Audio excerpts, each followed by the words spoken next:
Criminal എല്ലാ അറേഞ്ച്മെൻറ്റ്സും എല്ലാ മനോഹരമായി ഫുൾ സ്വിങ്ങിൽ ഇടതുപക്ഷ ജനാധിപത്യ മുന്നണി കൈകോർത്ത് വളരെ ഗംഭീരമായി ഈ യാത്ര മുന്നോട്ട് പോകും.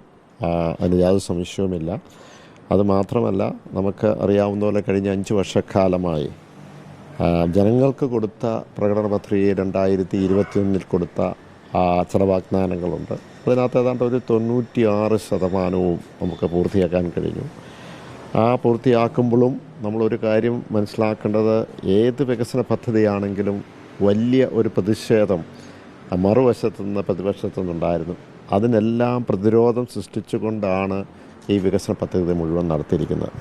അപ്പോൾ ആ വികസന പദ്ധതികൾ ജനങ്ങളിൽ ഒന്നുകൂടെ കൃത്യമായി എത്തിക്കുകയും അതോടൊപ്പം തന്നെ ഒരു തുടർഭരണത്തിന് വേണ്ടി നമുക്ക് ജനങ്ങളിൽ നിന്നൊരാശയം എന്തൊക്കെയാണ് ഇനി ഈ കേരളത്തിൻ്റെ വികസനം പടുത്തുയർത്തി മുന്നോട്ട് കൊണ്ടുപോകാൻ എന്തൊക്കെയാണ് വേണ്ടത് എന്ന് കൂടി അറിയാനാണ് ഒരു തരത്തിൽ പറഞ്ഞ ഒരു ജനസമ്പർക്ക പരിപാടിയാണ് നമ്മൾ നടത്തുന്നത്.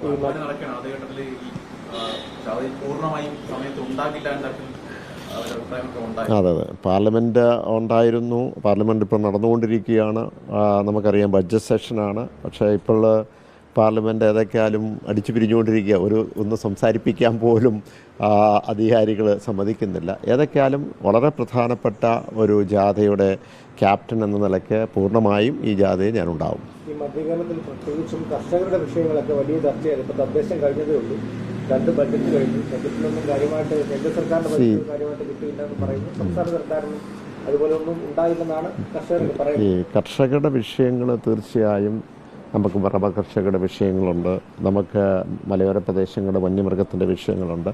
ഈ വിഷയങ്ങളൊക്കെ ഏറ്റവും പരിമിതികൾ അകത്ത് നിന്നുകൊണ്ട് സംസ്ഥാന സർക്കാർ ചെയ്യാൻ പറ്റുന്ന, പ്രത്യേകിച്ച് ഒരു ദേശീയ തലത്തിലുള്ള ഒരു പോളിസിയുടെ ഭാഗമായിട്ടാണ്. ആ പോളിസി എന്ന് പറയുന്നത് റബ്ബറിൻ്റെയാണ്, ഇമ്പോർട്ട് പോളിസിയുമായിട്ട് ബന്ധപ്പെട്ടാണ്.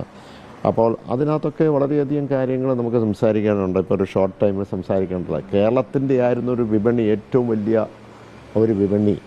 ആ വിപണി ഇപ്പം മാറ്റി അതർത്ഥത്തിലേക്ക് കൊണ്ടുപോയിരിക്കുന്നു. അവിടെ വിപണി സ്റ്റാർട്ട് ചെയ്യുന്നതിന് കുഴപ്പമില്ല, എന്താണ് ഇതിൻ്റെ കൂടെ ലക്ഷ്യം എന്ന് അത് കേന്ദ്രത്തിൻ്റെ ഒരു ഇടപെടലും കൊണ്ടാണ്. അപ്പോൾ ഇതിനകത്ത് വളരെയധികം സംവാദങ്ങൾ നടത്തേണ്ടതുണ്ട്. പക്ഷേ ആ പരിമിതികൾക്ക് നിന്നുകൊണ്ട് തന്നെ എത്രയോ നിയമ ഭേദഗതികൾ ഈ സർക്കാർക്ക് നടത്തുവാൻ കഴിഞ്ഞു. സർക്കാരിന് പറ്റുന്ന പരിമിതികളിൽ നിന്നുകൊണ്ടുള്ള കർഷകർക്ക് വേണ്ടിയിട്ടുള്ള കാര്യങ്ങൾ അത് കേരള കോൺഗ്രസ് തന്നെ ഇടപെട്ടുകൊണ്ട് ആ കാര്യങ്ങളൊക്കെ കൈകാര്യം ചെയ്തു. ജാതിയുടെ ഭാഗമായിട്ട് പല പൗരപ്രമുഖരുമൊക്കെ ആയിട്ട് കൂടിക്കാഴ്ച സംഘടിപ്പിച്ചിട്ടുണ്ട്.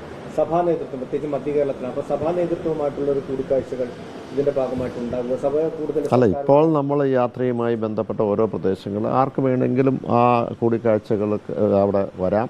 അതിനകത്ത് ഇത്രയേ ഉള്ളൂ, നമുക്ക് ഇനി മുന്നോട്ട് പോകുമ്പോൾ, ഈ തുടർഭരണമായിട്ട് മുന്നോട്ട് പോകുമ്പോൾ നമുക്ക് എന്തൊക്കെയാണ് കേരള സംസ്ഥാനത്ത് ഇപ്പോൾ നമുക്കൊരു ലോങ് വിഷനോടുകൂടി പോകണമല്ലോ. അതിനകത്ത് ചിലപ്പോൾ 10-15 വർഷം കഴിഞ്ഞ് കേരളം എങ്ങനെയായിരിക്കണം അല്ലെങ്കിൽ എങ്ങനെയാകണം എന്നുള്ളതാണ്. അപ്പം അതിനുള്ള ഒരു ആശയം ഒക്കെ നമ്മൾ സ്വരൂപിക്കാൻ കൂടിയാണ് നമ്മൾ ഇത് കൊണ്ടുവരുന്നത്.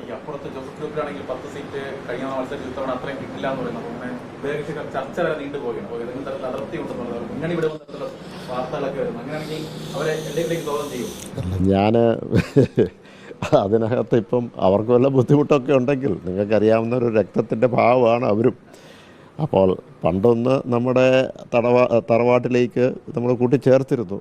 അതിൻ്റെ വിഷമങ്ങളും പ്രയാസങ്ങളും ദുഃഖങ്ങളും ഒക്കെ ഞങ്ങൾ അനുഭവിച്ചു ഏതൊക്കെയാലും. പക്ഷേ അവിടെ ബുദ്ധിമുട്ടുണ്ടെങ്കിൽ അതിനകത്ത് നമുക്ക് സംരക്ഷണം കൊടുക്കാം. തറവാട്ടിലേക്കല്ല, നമുക്ക് സംരക്ഷണം കൊടുക്കാം. ഇത് പറയുമ്പോൾ ചിലപ്പം അങ്ങനെയല്ല ഇങ്ങനെയല്ല എന്നൊക്കെ അവർ പറഞ്ഞിരിക്കും. അപ്പോൾ അവരുടെ തീരുമാനമാണ്. ഏതൊക്കെയാലും അവിടെ നിൽക്കുമ്പോൾ സൂക്ഷിച്ചു.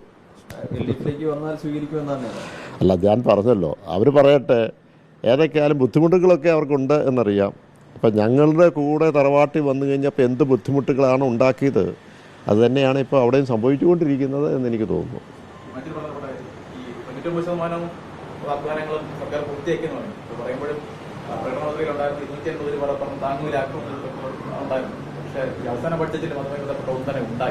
ഏതിൻ്റെയാ?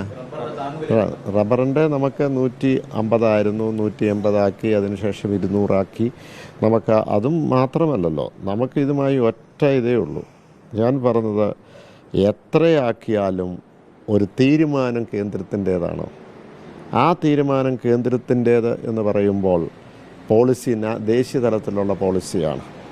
അതൊരു വ്യവസായ മേഖലയിൽ നിന്ന് 5-6 പേരേ ഉള്ളൂ. പക്ഷേ ഇവിടെ 11 ലക്ഷത്തോളം വരുന്ന കർഷകർ, 12 ലക്ഷത്തോളം വരുന്ന കർഷകരുണ്ട് കേരള സംസ്ഥാനത്ത്. 75-80% സ്വാഭാവിക റബ്ബർ ഉൽപ്പാദിപ്പിക്കുന്ന കേരള സംസ്ഥാനത്തു നിന്നാണ്. അപ്പോൾ പോളിസി എടുക്കേണ്ടത് ഇത്രയും ലക്ഷക്കണക്കിനുള്ള കർഷകരെ സഹായിക്കാനാണോ അതോ കോർപ്പറേറ്റിനെ സഹായിക്കാനാണോ? ഒറ്റ മിനിറ്റ് മതി അവർക്ക് ഇതിൻ്റെ വില കൂട്ടാൻ. ഇമ്പോർട്ട് ഡ്യൂട്ടി കൂട്ടുക എന്നുള്ളത് മാത്രമേ ഉള്ളൂ. പക്ഷേ അത് കൂട്ടാൻ അവർ തയ്യാറാകുന്നില്ല.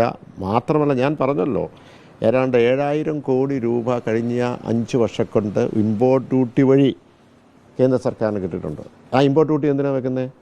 ആ ഇമ്പോർട്ട് ഡ്യൂട്ടി വെക്കുന്നത് എന്താണ്? റെസ്ട്രിക്ഷൻ കൊണ്ടുവരാനാണല്ലോ. അങ്ങനെ ഒരു ധാരണയാണല്ലോ അതിനകത്ത്. ആ റെസ്ട്രിക്ഷൻ കൂടുതൽ ഇമ്പോർട്ട് ചെയ്യരുതെന്നും പറഞ്ഞല്ലേ.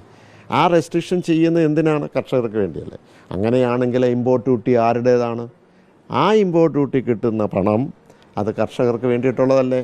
അവൻ്റെ സ്വെറ്റല്ലേ, അവൻ്റെ വേർപ്പല്ലേ? അതിന് ഒരു ചെറിയ ഒരു ശതമാനം ഇങ്ങോട്ട് കൊടുത്താൽ 250 അല്ല 300 ആക്കാമല്ലോ. അപ്പോൾ അതാണ്. പക്ഷേ ഇതേ സാമ്പത്തിക കുരുക്ക് അല്ലെങ്കിൽ സാമ്പത്തികമായ ഉപരോധം ഈ സംസ്ഥാനത്ത് രൂപപ്പെടുത്തുമ്പോഴും നമ്മൾക്കറിയാം, ആരാളെയും മാറ്റി നിർത്താതെ തനതായ പണം സ്വരൂപിച്ചുകൊണ്ട് ഇന്ന് നമ്മുടെ സംസ്ഥാനത്ത് നമ്മുടെ പദ്ധതികളുമായി മുന്നോട്ട് പോകും.